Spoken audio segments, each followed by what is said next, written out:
Os primeiros navegantes que chegaram aqui, eles chegaram aqui por esse canal chamado Canal Norte. Então eles vieram de São Sebastião, se estabeleceram lá e vieram explorando a região. Então já em 1523 já tinha gente mosqueando por aqui, vamos assim dizer, né? E dessa exploração acabou se descobrindo o ouro aqui. Foi o primeiro lugar no Brasil em que se descobriu ouro. Então isso fez uma leva migratória, um monte de gente para cá e diversos povoados foram estabelecidos. E o maior deles era Paranaguá. Então todo o ouro produzido nas minas era trazido para Paranaguá, embarcado aqui, levado para o Rio de Janeiro para ser transformado em lingotes e depois mandado para Portugal para ser transformado em moeda para ser entregue para os ingleses. Ah, isso é naquela época que Portugal estava aqui, na verdade, nessa época, isso aqui pertencia à Espanha, era território espanhol, porque o Tratado de Tordesilhas está ao norte aqui, na Ilha do Cardoso. Então, você tinha um trânsito de navios com cargas preciosas aqui e, obviamente, isso atraía a atenção dos piratas. Então, o porto de Paranaguá, por causa disso, né, Paranaguá teve uma importância, então ele saiu de povoado para vila em 1649, certo? E o porto na época era no rio Itiberê. Os piratas sempre pararam aqui para reabastecimento, tá? E sempre ficavam de olho nas cargas que estavam sendo embarcadas, né? E teve um episódio uma vez que um galeão espanhol vindo do sul do Uruguai, do Rio da Prata, carregado de prata, entrou aqui, né, para se reabastecer no porto de Paranaguá, e onde estava um navio espanhol, um corsário francês lá também se reabastecendo. E o corsário francês ficou sabendo da carga do galeão espanhol, e quando o galeão espanhol saiu, o navio francês veio atrás. O navio espanhol manobrou, retornou, o corsário francês veio, e o navio foi para o porto e o corsário francês ficou ancorado em frente a uma ilha. A comunidade de Paranaguá fez uma novena e, por coincidência, entrou uma frente fria e acabou jogando o navio contra as pedras e o corsário francês afundou. Por causa disso, né, e já tinha vários pedidos ao reino, solicitou-se mais uma vez a Portugal a proteção de Paranaguá, né, e a primeira iniciativa foi colocar 2 peças de artilharia na ilha. Nessa ilha aqui em frente, 2 roqueiras, canhões que atiram pedras. Né? Então isso pode ser a origem do nome Ilha das Peças. Certo? Bom, com o passar do tempo, né, essas roqueiras se mostraram, não foram, acredito eu que não foram suficientes.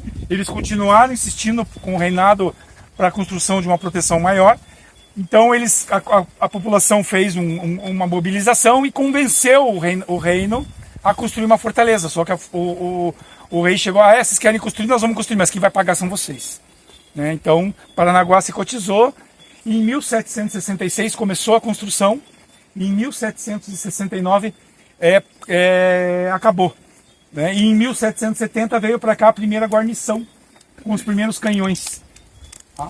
Só que como quem construiu não teve atenção à retaguarda, né, a posição estratégica da ilha foi vista que não valia a pena manter ela. Então ela foi desativada em pouco tempo. Certo? Daí só no século XIX é que ela foi reativada, quando o almirante, passando por aqui, viu a fortaleza e resolveu reequipá-la, trazendo outros canhões para cá, que são aqueles que estão lá embaixo. Tem um lá que não é. Tá? Mas a maioria dos canhões aqueles compridos são canhões da segunda leva. Certo? E a partir daí, então, a fortaleza está ao sopé do Morro da Baleia, que é aqui. Então, a partir de então, a fortaleza passa a participar de alguns episódios da história. O primeiro deles é a Guerra do Farrapo, né, quando, então, o Rio Grande do Sul, né, se sentindo desprestigiado pelo Império, começou um movimento separatista junto com Santa Catarina, né, e durante 1835 a 1845, esse movimento durou, e em 1840 tinha 3 navios rápidos que assaltavam os navios do Império. 2 dessas lanchas tentaram entrar aqui e foram rechaçadas pela fortaleza. Depois, teve um episódio mais marcante, que é o episódio do Cormorã. Na época, o Brasil já tinha assinado um tratado com a Inglaterra proibindo o tráfico de escravos. Por quê? Porque a Inglaterra estava se sentindo prejudicada no seu comércio internacional, porque as mercadorias brasileiras e americanas eram mais baratas, porque a mão de obra aqui era escrava. Então a Inglaterra começou a fazer um movimento para acabar com a escravidão. Então a primeira coisa que ele fez em 1830 foi conseguir fazer uma lei, né, que proibia o tráfico de escravos e permitia que a Inglaterra monitorasse a costa brasileira, em águas internacionais, para interceptar os navios negreiros. O que é um navio negreiro? Era um navio que fazia a travessia África-América em 2 meses. Então você tinha basicamente 2 navios rápidos. Os bricks, de 2 mastros, e a galera de 3 mastros. Eram os principais navios. Eram os principais navios que faziam o tráfico de escravos para cá. E então tinha uma frota inglesa estabelecida no Uruguai, né? E de lá os navios saíam para patrulhar até a costa de São Paulo. Entre esses navios tinha o navio Cormorã, que era um vapor de guerra, tá? Que ele tinha aquelas rodas laterais de propulsão, era vapor, tá? E o Cormorã soube que tinha 4 navios negreiros no porto. E parou aqui na frente, atraiu um prático, um nativo. O que é um prático? É o nativo que consegue passar a barra. Porque essa barra aqui é muito difícil, porque ela tem várias pedras como aquelas submersas, próximas à superfície.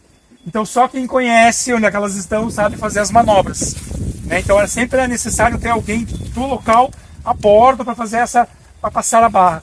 Então o Cormorã passou aqui, atraiu um prático, fez prisioneiro esse prático e levou o navio até o porto de Paranaguá. Chegando lá, tinha 3 navios no cais e um que estava ancorado em frente.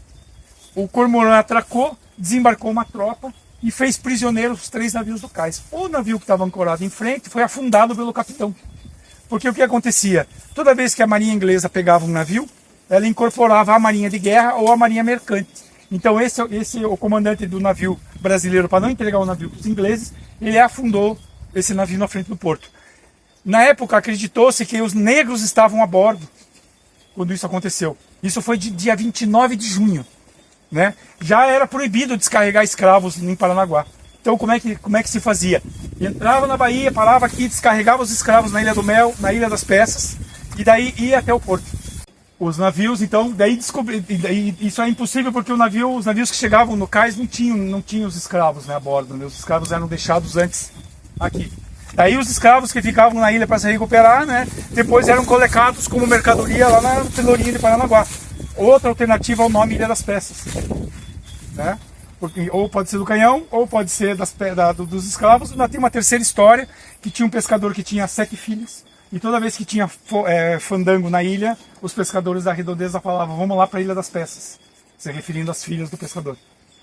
O que é fandango? Fandango é uma espécie de um forró, com música tradicional daqui, né? Então tem todo um bailar característico, com instrumentos característicos, né? Daí dá uma outra história. Tá. Bom,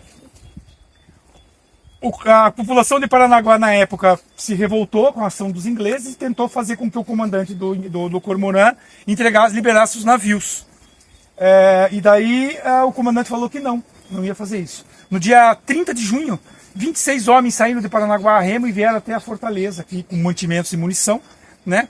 E avisaram o comandante. O comandante falou, eu não posso ajudar vocês porque a dimensão era muito grande, né? Ela é uma coisa internacional, vamos assim dizer, né? Mas o comandante também não impediu que eles armassem os canhões. Né? Ele falou, não vou ajudar vocês, mas também não vou impedir. No dia 1º de julho, o Cormorã sai rebocando os 3 navios de Paranaguá. Quando chega na Barra, o comandante da fortaleza manda um barco a remo até o Cormorã com uma carta pedindo a liberação das embarcações.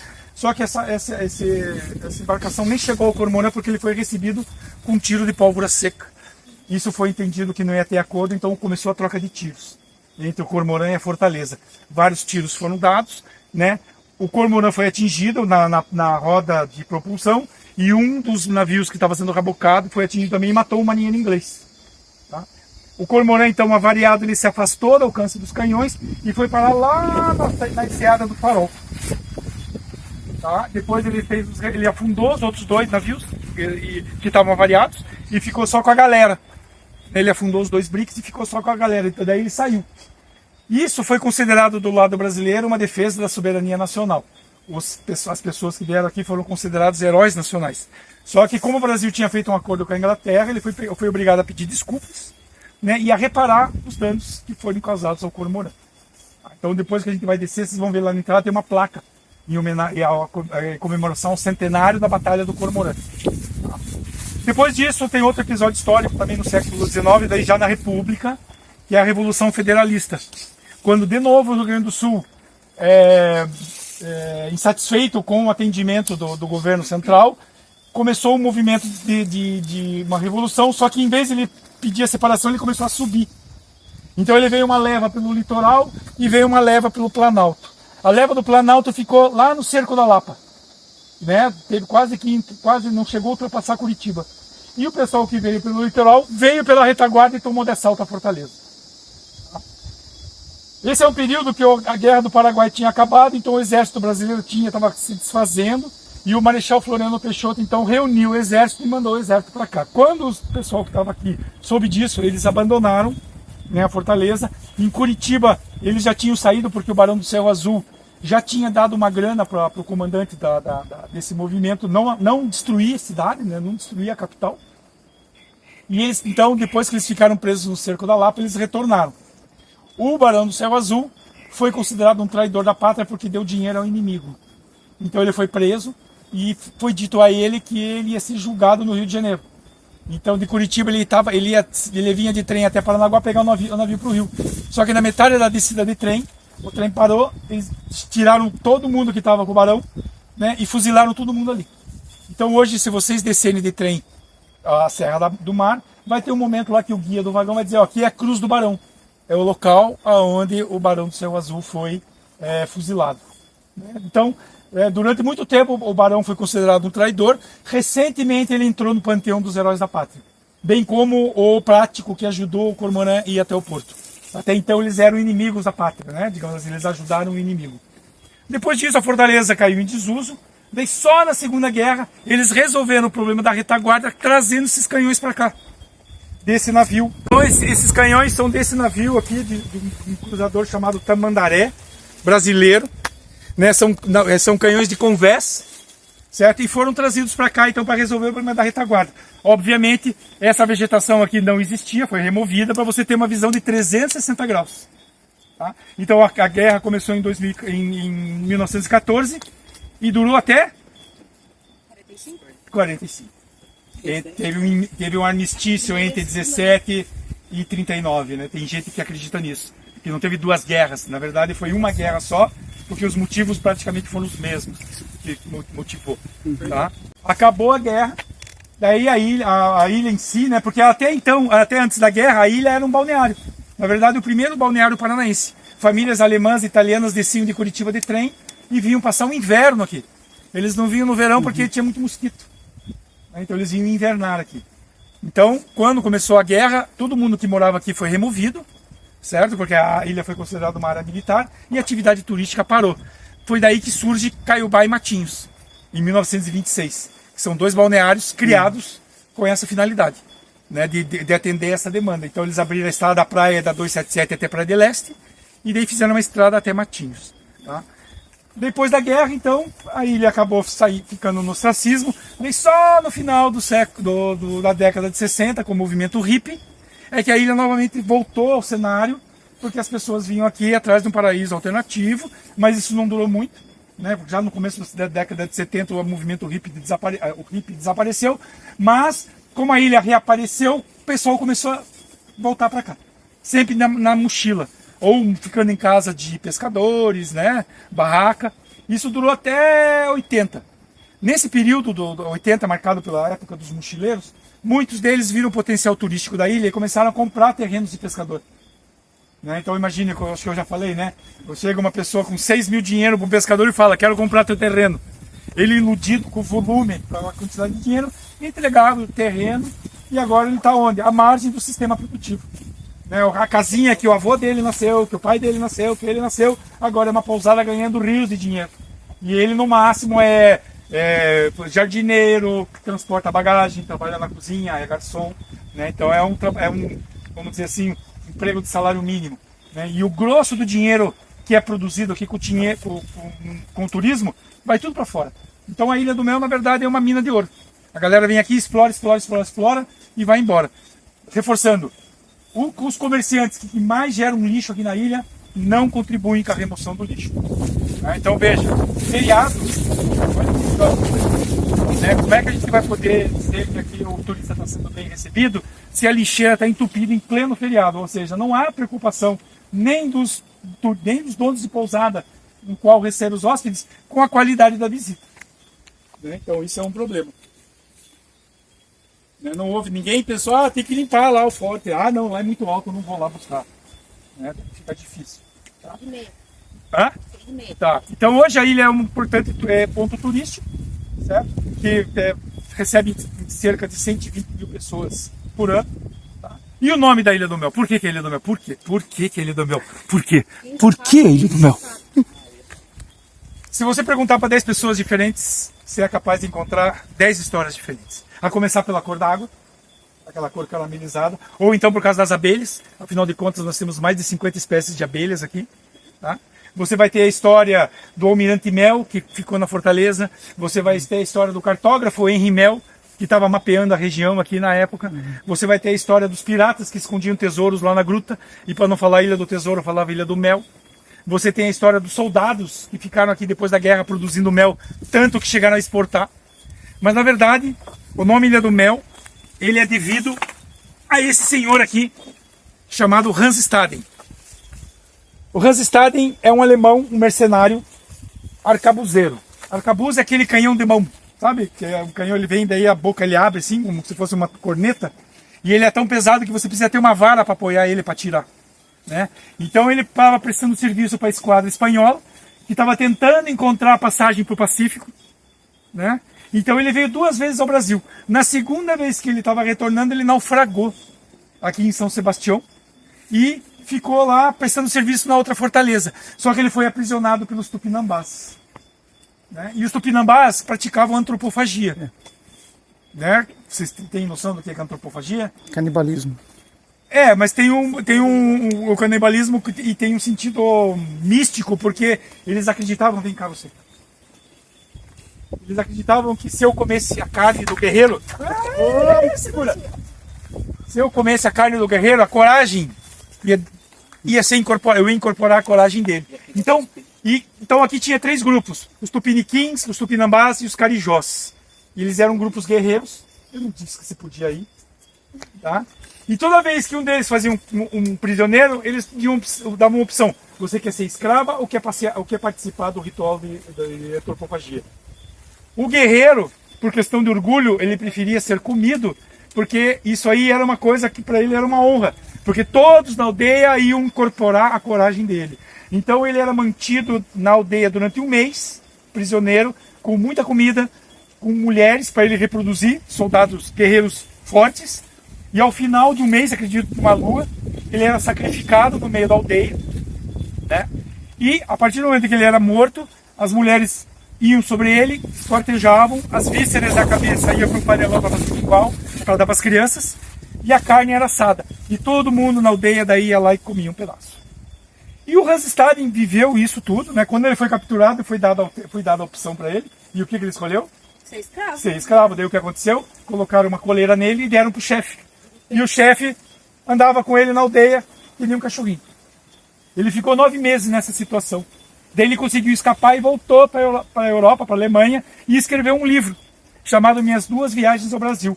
E foi o primeiro relato de um cronista que veio ao Novo Mundo, mais factível, porque até então todo mundo que vinha para cá era uma coisa muito fantasiosa. Monstros e aquela coisa toda. Mas o livro do Hans Staden ele fez sucesso porque ele é um livro muito realista. E ele ilustrou a viagem. Inclusive os rituais antropofagia, né? Foi daí que vem a ideia de que, nossa, gente que come gente, eles são desalmados, podem matar que não é pecado. Então os espanhóis e portugueses vinham para cá, matavam os nativos daqui e nos sentiam culpados porque não era pecado. Quando que os nativos tinham alma? Passavam a ter alma? Quando eles eram catequizados. Nossa, faz muito tempo. Né? E no livro do Hans Stade, então, ele cita uma ilha que produz muita mandioca para fazer farinha. Tem algum alemão aqui? Ninguém fala alemão aqui? Farinha em alemão é mel, M-E-H-L. Inselmel em alemão, Isla de Mel em espanhol, Ilha do Mel em português. Então, Ilha do Mel, Ilha da Farinha. Filha da farinha. Capite? Capite.